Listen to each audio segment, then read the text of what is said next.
पश्चिम बंगाल देश का वो राज्य है जहां राजनीति और हिंसा एक सिक्के के दो पहलू माने जाते हैं। और पश्चिम बंगाल में इंडिया से अलग हटकर ममता ने विपक्ष की राजनीति को धक्का दिया और उसका फायदा भी बीजेपी को मिलता हुआ दिख रहा है। पश्चिम बंगाल की राजनीति में नतीजों की तस्वीर क्या कह रही है, देखिए news 24 today Chanakya Lok Sabha analysis में।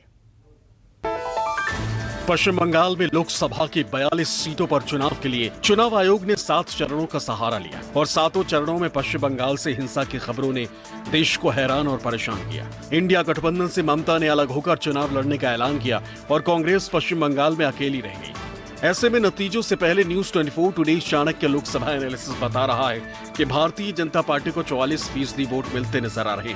वहीं तृणमूल कांग्रेस को 41% वोट मिलने का अनुमान है। कांग्रेस को 11% और अन्य को 4% वोट मिल सकते हैं। बात सीटों की करें तो पश्चिम बंगाल में बीजेपी को 24 सीटें मिल सकती हैं। वहीं तृणमूल को 17 सीटें मिलने का अनुमान है। कांग्रेस के खाते में सिर्फ 1 सीट आती दिख रही है, जबकि अन्य के खाते में 1 भी सीट नहीं।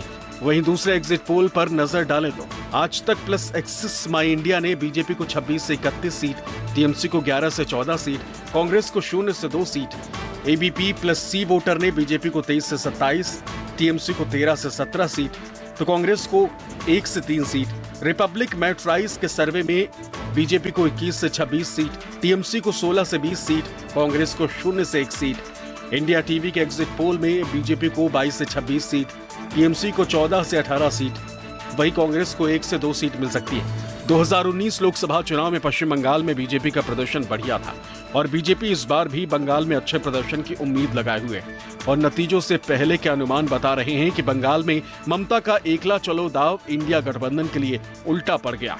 Bureau report news 24। लोकसभा चुनाव में केरल की 20 सीटें भी बहुत कुछ कह रही हैं। 2024 की बदली राजनीतिक हवा में यहां किस पार्टी को कितनी ताकत जनता दे रही है, इसका अनुमान भी चौंकाने वाला है।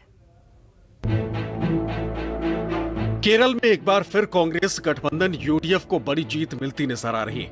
वहीं बीजेपी के वोट शेयर में बड़ा उछाल देखने को मिल सकता है, जहां बीजेपी के खाते में कुछ सीटें भी आती नजर आ रही। हालांकि हॉट सीट तिरुवनंतपुरम में शशि थरूर और राजीव चंद्रशेखर के बीच कड़ी टक्कर देखी जा सकती है। News 24 today Chanakya Lok Sabha analysis पर नजर डालें